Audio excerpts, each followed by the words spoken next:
सभी को राधे राधे, जय श्रीमन नारायण। आपके अपने YouTube चैनल प्रेम भक्ति में फिर से एक बार स्वागत है। और इसी के साथ आज हम सुनेंगे ज्येष्ठ मास की कथा, अध्याय 19, निर्जला व्रत एकादशी वर्णन।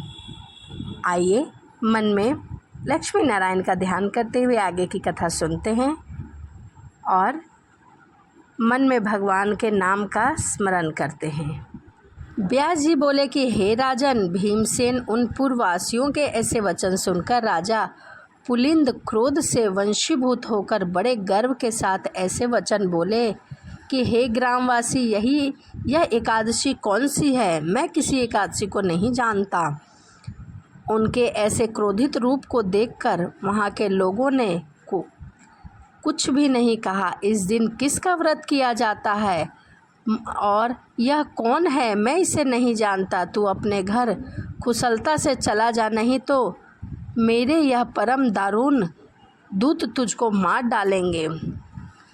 तत्पश्चात वे सब सैनिक नगर में घुस गए और बड़े बड़े महात्मा और साहूकार के घर के दरवाजे तोड़कर अन्न, धन और सभी चीज़ों को अपने साथ धीरे धीरे ले जाने लगे। बड़े बड़े धन वालों के घरों में फाटक तोड़कर अच्छे अच्छे धन को भी ले गए और समस्त नगर के घर भयानक सैनिकों से भर गया। इस दिन पूर्ववासियों ने कंदमूल और फल आदि कुछ भी नहीं खाए, क्योंकि वो बहुत ही चिंतित थे। और समस्त पूर्ववासियों ने निर्जला एकादशी का व्रत हो गया। सूर्य नारायण अस्त हो गए और नगर के बालक तथा सब जल भी नहीं मिला और नगर में बड़ा हाहाकार होने लगा। स्वर्ग में भगवान विष्णु सहसा उठकर बड़े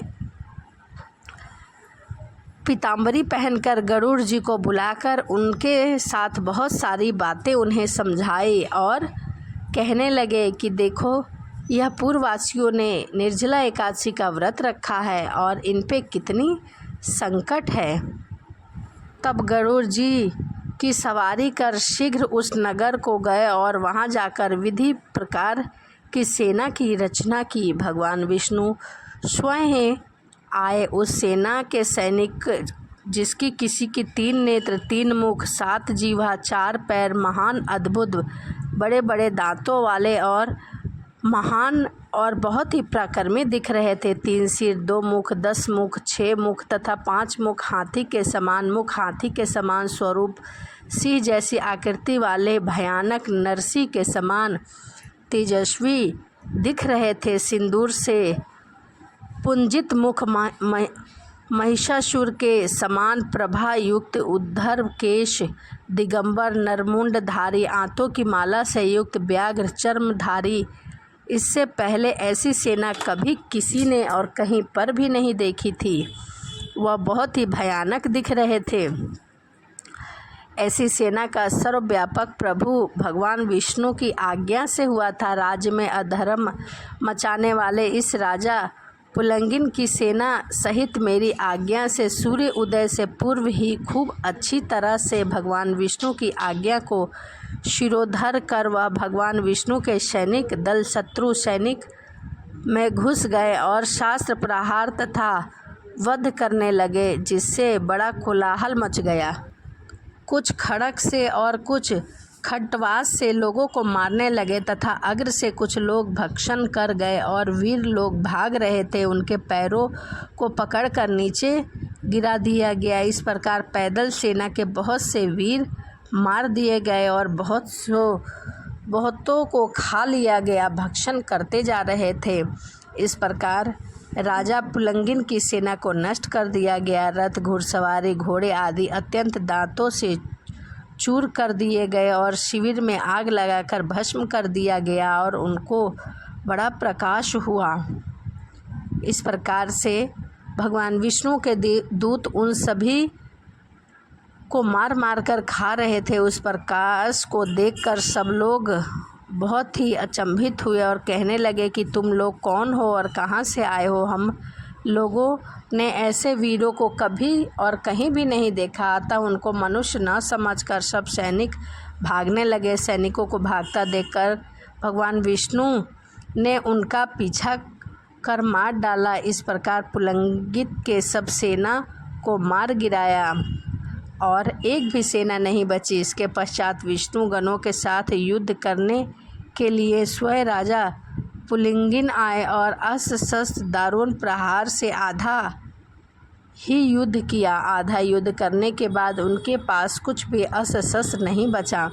जब उनके साथ युद्ध करने में किसी प्रकार से भी समर्थ न हुए, तब मन में विचार करने लगे कि अब हम यहाँ से भाग जाएं, अन्यथा यह लोग हमें भी नष्ट कर देंगे।